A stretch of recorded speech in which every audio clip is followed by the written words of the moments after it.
Hey everybody, this is the Sliders Review, and I'm here today to talk to you about how I'm losing faith in Star Trek Strange New Worlds. So, if you ever watched my channel before, then you know for a fact I do not like new Trek. I'm an old Trekkie, an old Trek fan. And with new Trek, the only thing that I find enjoyable is Strange New Worlds. For the most part, it's been pretty good. They've been doing some of the things I've wanted New Trek to do for a very long time. And, I also like the third season of Picard. But Strange New Worlds, I really like the first two seasons, even going as far as to owning the second season on DVD. However, lately, with this third season that took 2 years to come out, it's not really hitting the mark like I would like for it to do. Now, I've never found Strange New Worlds to be perfect, but I found it to be very, very good and a step up from Lower Decks and especially Discovery and the Picard series. I never watched that CGI show. I can't remember what the name of it is. I might check it out. I'm kind of curious now, but I've never really watched it. And so, like, I'm starting to become very disappointed in this third season. Like, I have mixed feelings about this third season, because for the most part, not a whole lot is going on, and the tone is getting like. Here's the thing, I do appreciate the lighter tone. That's something I've always liked about older Star Trek. I hate the dark grittiness of this new Trek. And so that's one of the things I've always liked about Strange New World. It wasn't dark and it wasn't gritty. However, they're now starting to be a little overly too silly. They have shorter episode numbers. They're spending more time on filler. And there are just times where things are just getting a little bit on the wacky side. Like, once again, we have another Spock solo episode that is silly. And where he shows like a little bit of emotion and stuff like that. And we've always had that every season. But now we're getting two silly Spock Vulcan type episodes. And it's just kind of like, these are freaking Vulcans. They're not supposed to be emotional and silly and stuff. And there's always something with these Spock solo episodes. They always involve love, some type of body switching something or another, or reality bending something or another, and emotion. And it's just kind of like, one time that dude smiled in the unaired pilot, and for some reason they think that's how his personality should be when he gets a solo episode. So originally this video was going to be the first 4 episodes of season 3, but I think I'll save that for an overall rundown video review. Then this video morphed into, why exactly do they call this show Strange New Worlds if they rarely ever go to an alien planet and see why it's strange? For the most part, when it comes to this show, they spend all their time on the ship, and they rarely ever go to another planet. Yes, when they do go to another planet, things happen. It is strange, just not the way I thought it would be. And then this video morphed into, does canon even freaking matter anymore? I've always said New Trek should be its own canon, tied to some either the JJ movies or its own thing. Like, don't make it a part of old Trek. But they keep assuring us, no, it is canon with Discovery and everything. But the whole Michael Burnham thing will never make no sense to me. Everything on Discovery makes no sense to me in terms of canon. However, in Strange New Worlds, because after it was established that the third season of Discovery is canon, then you have Strange New Worlds, and every season they keep breaking canon.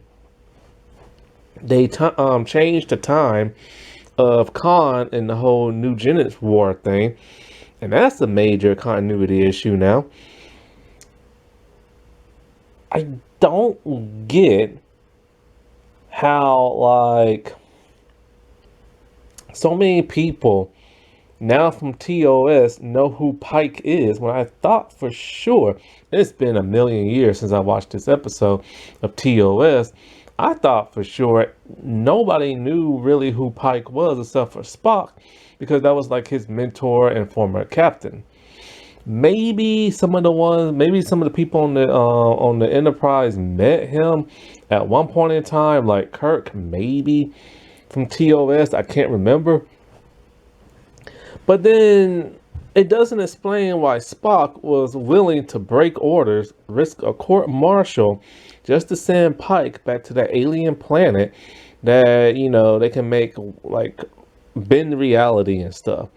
Because now, since most of, like, the main cast of TOS is on, like, Strange New World, like Uhura, now Scotty and everything.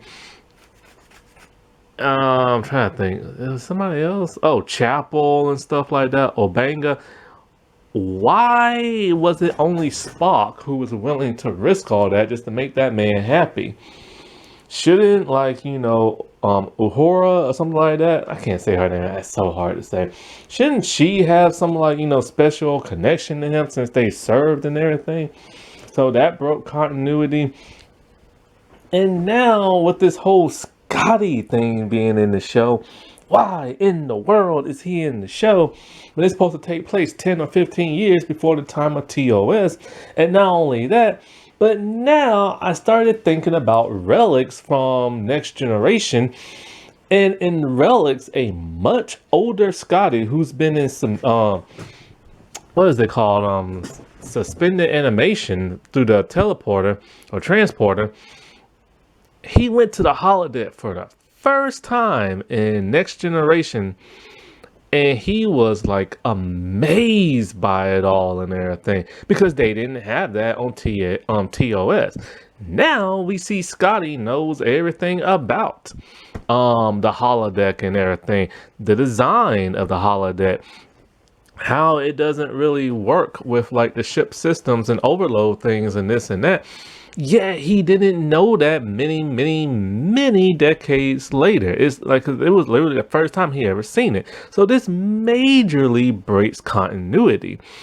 And for them to have a holodeck in Strange New Worlds just doesn't make no sense. And for it to have the exact design of the TNG, like, holodeck, really doesn't make no sense. However, ever since freaking Discovery with those short treks, we've known that holodeck technology did exist. And now the TOS, because of, like, Discovery short treks where Pike had that one captain lady on. I think she was a captain. And no, it was somebody. He tested somebody. I think it was like an ensign or a rookie or something like that. And they had a holodeck simulation and everything. So therefore, they know what the holodeck technology is, but technically nobody should. Now, holodeck technology... Oh, wait, maybe Kirk era did have it, but in Starfleet Academy and stuff. So I remember Kirk said he cheated to pass, like, the academy and everything, and he did something to the computer to make himself win. So maybe they did have holodeck technology back then, or maybe they didn't, and maybe it was more like a written test or something like that. Heck, I don't know. But I remember he told his son, he cheated and everything. And so we got to actually see that in the JJ movies, and they had a holodeck and everything. So I'm not really sure what they had in TOS that caused him to cheat. He probably just changed, like, the computer and something like that. I don't know. I really don't remember. Anyway, but it's just weird that Scotty now knows what a holodeck is and everything when technically he shouldn't. And so stuff like this is causing me to lose faith in this show because of the simple fact when they announced it was going to be called Strange New Worlds, this made me think, wow, they're going to start exploring again because Discovery never really did that. And the three main leads told the fans, hey, we've heard y'all complaints. We're going to do better. We're going to go back to what you love watching Star Trek, how it used to be and all this other crap, right? They're going to start exploring again and this and that. And right off the bat with the first season, yes, they, like I said before, they did go to alien worlds and stuff like that. But it's not really what I thought they was gonna do. Like, because they, like I said before, they rarely go to alien planets. I assume they will be going to alien planets similar to, like, TOS. There's some strange something or another that happens on a planet. Maybe a gas that, like, brainwashes people. An alien entity that, like, manipulates, like, reality. Why this planet looks exactly like Earth from, like, the 1930s or something like that. I assume they'll be doing more stuff like that. And they kind of gave a smidgen of that in season 2, but it wasn't enough. I assumed in every episode we were going to be exploring space and seeing alien species we've never seen before. And how they interact with humans. Like, what if they mate with one of them and something happens to the human, something like that, like something Star Trek-ish, you know what I'm saying? But they don't really do that. And they spend the majority of their time on the ship and having, like, solo episodes and, stuff like that. And the character development is pretty good for, like, the most part, but it's always the same thing over and over, like Obenga and everything. How many times do we need to be reminded that he fought in the war, he hates Klingons, and he has a really grumpy side whenever the Klingon is around? Like, how many times? Then there's La'an, who's related to Khan, but they don't really ever truly do anything with that. They never talk about how, like, could she be carry on his genes or this and that. They had an episode in season 2, a time travel episode, but they changed the continuity of it. They have made her character much different this season, where she's nicer and everything, she smiles, but now they're forcing her in a relationship with Spock.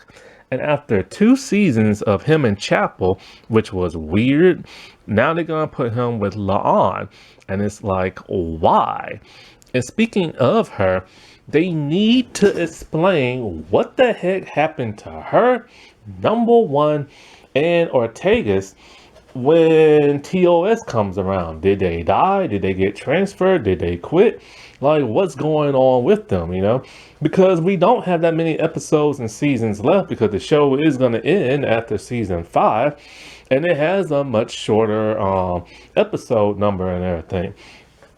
An episode count.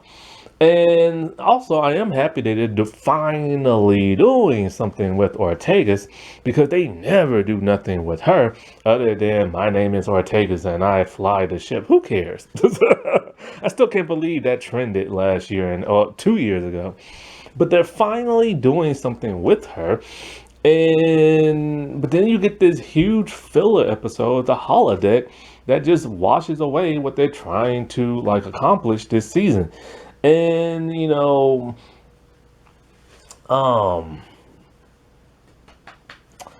it's just kind of like there needs to be more character development. Like, give everybody a solo episode since you don't have that many, like, episode orders and stuff. But they're not even so much doing that because they're fixated on Spock and his wacky episodes and his romance episodes and stuff.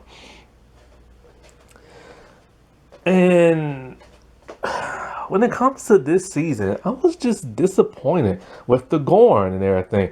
last season ended so awesome. I couldn't wait to find out how it was gonna end. But then the season 3 trailer ruined everything, but letting you know everybody's alive. Then that first episode was just kind of bleak a little bit. There's another thing that's been pissing me off with the show. Have you noticed so far in 3 seasons, the most we ever see of space in the exterior of the show is in the intro? An entire episode will pass by and you will rarely see the outside of the ship. You will rarely see the outside of space. You rarely see space battle. You rarely see a phenomenon hit the ship with something and they try to get away from it. You rarely see that. You rarely see warp. So when I started seeing it in season 3, I'm like, oh yeah, that's right. They do go to warp and everything. Oh, that's the exterior of the ship and stuff like that. And that's the part of the fun of Star Trek. You get to see like the ship and space and planets and everything, and you don't really get that with this show. And it's a real huge letdown. I'm tired of looking at everybody. I want to see space in the ship. And so, like, back with the Gorn, that episode was just kind of bleak. It was just mid. There was no space battle. There really was no hand-to-hand combat. The way they escaped was just kind of mediocre and everything. And it wasn't all that thrilling. And it was like a big letdown to like a huge cliffhanger. And then you get a silly Spock episode. I think in what was that? Was it? No, it wasn't the second. It was the third episode. But in like the second one, then you get the zombie Klingons and stuff, which was a little bit better because you had action and stuff. But I never felt like they was in danger for some bizarre reason. And back with the whole Gorn thing, the way they defeated them was stupid. They made them go to sleep so they can wake up 10 or 15 years so Kirk can finally meet them and everything. And I'm just kind of like, that's how they got rid of them. They pulled a Borg from TNG by making them go to sleep.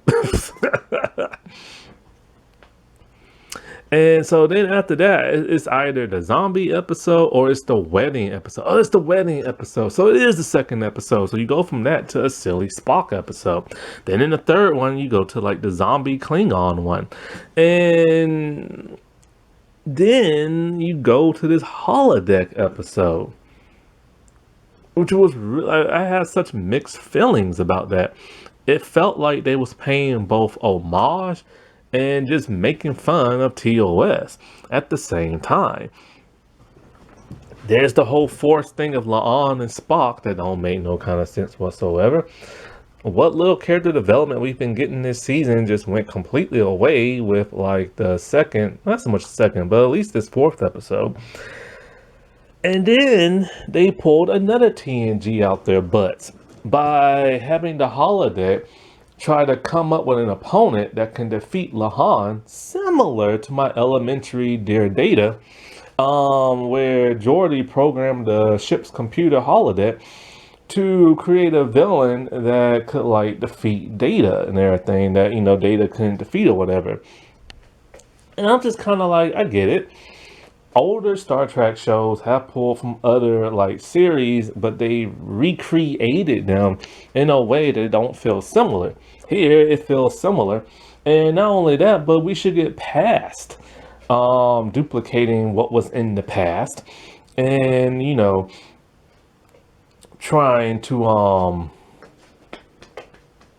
make it interesting for like this modern Trek and everything. Like, do something different, you know what I'm saying? Because when they start ending episodes very similar to like TNG, us fans, we notice that stuff. We've watched these episodes hundreds of thousands of times and everything. And so I'm not really looking forward to the rest of the season, and I don't want that next silly like Vulcan episode where the crew turns to Vulcans and this and that. And then there's that puppet teaser. I don't even want to know how that comes about. Like, I really don't. And I've seen people defend that, saying, well, Star Trek's always been silly and comedic and blah, blah. Yes and no, it has. Star Trek, for the majority, is serious. Every once in a while, they'll throw in some kookiness or some slapstickness or something for levity, like humor and stuff. But that's when they had 20 episodes, and you can do a filler episode. When you have a short runtime of 10 episodes, and then the last season is like 6, you do not have time for filler. So I don't know why they would do some crap like that. Just because we say we don't want dark and gritty don't mean we want slapstick stupid puppets and everything. So this is really starting to make me lose my faith in this new Star Trek series. The overtop silliness. Them breaking canon, because having Scotty in the show is dumb. Having Kirk pop in every once in a while is even dumber. Uhura, I can give that a slight pass only because she was never developed in TOS other than saying, Captain, I'm scared. So here they finally give her something to do. But once again, everything that happened in TOS that took them by surprise, she should be very aware of that because she's now encountered a lot of that stuff. She's now met Scotty, Kirk. She's fought the Gorn, while being on the ship, of course. The holodeck, like all kind of crap now. Like, you know what I'm saying? It doesn't make no sense within the continuity of TOS. And not only that, but their chief engineer, that woman is barely on the show. She's on the show less than Jet Reno and everything. Why make her the chief engineer if 1, she's not going to do engineering stuff, 2, she's never on the show, and 3, they have to make a lame excuse talking about, oh, she doesn't like senior officer briefings and stuff like that. And it's like, that's just the excuse to explain why she's not on the show and give Scotty a reason to fill in her place. And it's just like, who's writing this crap? Like, seriously, I don't get it. Like, don't cast her if you can't have her on the show. That was a problem I had with Discovery with Jet Reno. She couldn't be on the show that much and stuff like that. And now she's going to be in that Academy show. And I wonder if she's actually going to do any type of engineering smart type stuff. And so I'll still watch because I'm curious, but my curiosity doesn't go that far. When my curiosity starts to get bored or irritated, I give up on shows and stuff. And I've given up on lots of big name shows in the past, and if need be, I'm willing to give up this one because it's not exciting no more. It's just seems like they're just having fun over there. And I don't want Star Trek to be fun. I want it to be serious. I want it to teach people something. I want Star Trek to inspire people. I want Star Trek to get people so hyped for it, they want to buy all the merch they can. And I'm just not feeling that way with these newer Star Trek shows. And I'm definitely no longer feeling it with Strange New Worlds and everything. Like, Pike barely does anything a captain does. They'll give him 2.5 episodes of him acting like a captain, and then other times we just see him cooking or in a comedic episode or number 1 sitting in the big chair while he's off doing something, talking to somebody and stuff. But he doesn't act like that same captain from season 2 of Discovery. There, he was a heck of a lot better, and his hair made a whole lot more sense. Alrighty, well, I'll talk to y'all later. Bye.